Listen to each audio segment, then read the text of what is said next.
Nah, dari pasal 13A ini, kalau kita pelajari satu-satu, ya satu persatu, di sini ada tulisan Kementerian Kesehatan akan melakukan pendataan dan menetapkan sasaran penerima vaksin COVID-19.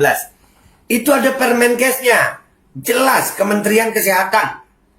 Makanya kalau ada pemerintah-pemerintah daerah yang overlap dari ini, wah semua anak sekolah, bahkan perusahaan-perusahaan, nah itu melanggar dari Perpres ini.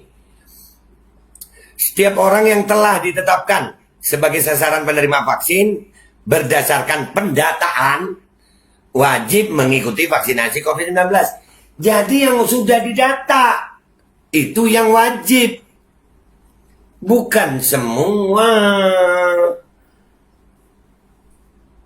Ini kadang-kadang yang begini di-share sama akun-akun besar tapi nggak ngasih edukasi. Cuman tulisan.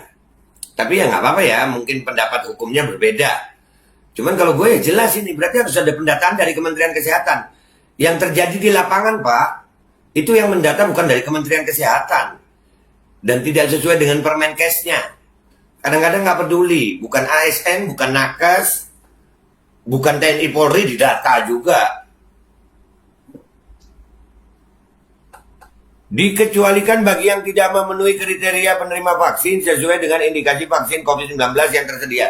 Nah, kalau di sini kan ada pengakuan itu dari Perpres ini, berarti ada yang tidak layak menerima vaksin.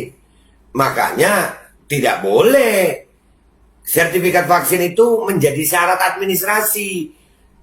Nah, itu perda-perda atau mungkin keputusan gubernur atau bahkan surat edaran yang tidak membolehkan berkegiatan, beraktivitas di banyak tempat. Nggak boleh naik MRT kalau di Jakarta, nggak boleh ke mall. Itu nggak ada di Perpres. Bukan dari kebijakan pusat berarti.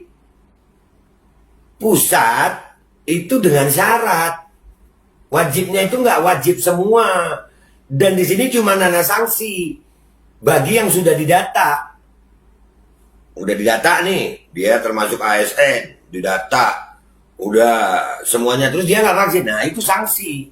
Sanksi tidak berlaku untuk semua, tapi sanksi berlaku kepada yang sudah didata.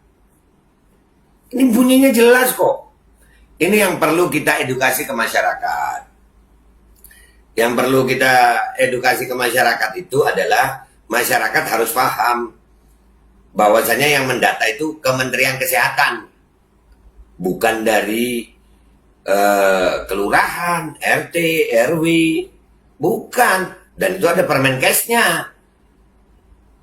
Apalagi dari, minta maaf, dari kepolisian, dari Satpol PP, bukan dari Kementerian Kesehatan. Itu aturannya dari Perpres. Andai kata kita ikut Perpres ini deh, kan katanya Perpres ini masih dipertanyakan juga, katanya tidak sesuai dengan hierarki perundang-undangan. Oke. Tapi kita ikuti dulu Perpres ini. Di sini ada kalimat didata. Ya, Kementerian Kesehatan akan melakukan pendataan dan menetapkan sasaran penerima vaksin COVID-19. Berarti ada di Permenkes. Nah, pemerintah daerah jangan overlap dong. Yang diminta sama Permenkes apa? Kenapa ini jadi semua? Jadi anak sekolah. Semua dimintain masuk mall. Apa? Nah, yang ini yang menjadi edukasi ya. Jadi dari konten gue kali ini, gue berharap masyarakat Indonesia teredukasi, pemerintah juga, para aparat juga, bahwasannya Perpres ini tidak mewajibkan semua, tapi melalui pendataan yang dilakukan oleh Kementerian Kesehatan. Jadi nggak boleh semena-mena sama rakyat, kan begitu ya?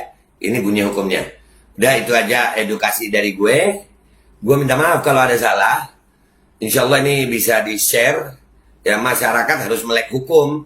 Ini bisa di-share sehingga menjadi pelajaran, edukasi buat semuanya.